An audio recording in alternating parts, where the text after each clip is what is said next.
ইতিহাস আছে? এটা হচ্ছে আমাদের বাড়ির প্রতিষ্ঠিত শিব ঠাকুর।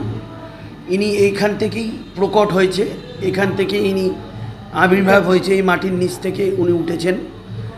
আমার মা স্বপ্ন আদেশে এই শিব ঠাকুর পেয়েছিল, সেই রকমভাবে মা বাবা করে গেছে। এখন তার পরের জেনারেশন আমি করছি। এ বাড়ি আমার ছেলেকে নিয়ে 12টা জেনারেশন চলছে।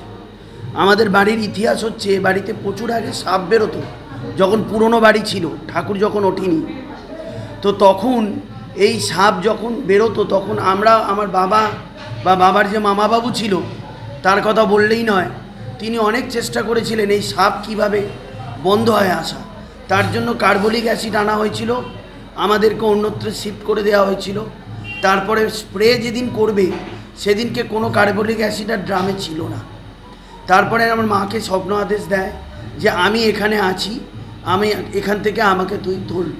তো মা স্বপ্ন আদেশ পেয়ে তো এই মাটির নিচ থেকে লোক লাগিয়ে 8 ফুট নিচ থেকে ঠাকুর ওঠে। এবং ঠাকুর যখন ওঠে তখন ওই কোদাল বুঝতে পারিনি ঠাকুরটা আসলে কোথায় আছে। সেই কোদালের যে বাবার গায়ে টাচ হয়েছিল মাথাতে, বিদ্যুতের মতন পুরো আলোর ঝলকানি হয়েছিল। এবং এছাড়াও শিব ঠাকুরের সাথে কলকে পাওয়া গেছে, আরও অনেক কিছু পাওয়া গেছে, নারায়ণ পাওয়া গেছে। আমাদের শালগ্রাম শিলা আছে, সে ঠাকুর এখনও পুজো হয়, প্রত্যেক দিনই হয়, প্রত্যেক দিন নিত্য সেবা হয়। এবং আমাদের শ্রাবণ মাসে 4টে শ্রাবণ মাসের সোমবার মন্দিরে আমাদের তারামা এসেছিল। এবং এই শিবরাত্রির হয় এবং নীল পুজো হয়। আমরা সবাই, আমার বাবা মা যেটা করে গেছে সেটাই আমরা চালিয়ে যাচ্ছি। ঠাকুরের শরীরে দাগ রয়েছে, তার কি ইতিহাস? এই ঠাকুরের শরীরে দাগ এর একটা বিরাট বড় ইতিহাস। যে আমরা যেটা শুনেছি, তারকেশ্বরে মহন্ত মহারাজ যেটা বলেছেন যে এই ঠাকুর, আমরা যখন সাপগুলো ছোট ছিলাম, মা আমি দিদি আমরা সব খুবই ছোট, আমার দিদি হয়, আমরা খুবই ছোট, দিদির বালিশের পাশে সাপ, আমাদের স্কুল বক্সের ভেতরে সাপ, মা মারতো।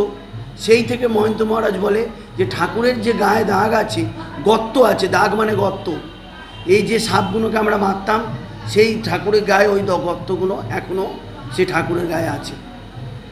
আপনার নাম? আমি গৌতম ঘোষ বলছি, 24 নম্বর লালবাবু সাহা রোড, বেলুর মঠের পাশেই আমাদের প্রতিষ্ঠিত শিব মন্দির। প্রত্যেক দিন নিত্য পূজা হয় এবং ঠাকুরের আমরা সব কিছুই আরাধনা করি, পুজো করি। এই আমারও ভাই, এও মায়ের সব কিছু মা ওকে দিয়ে গেছে, সব সেইভাবে চালিয়ে যাচ্ছে।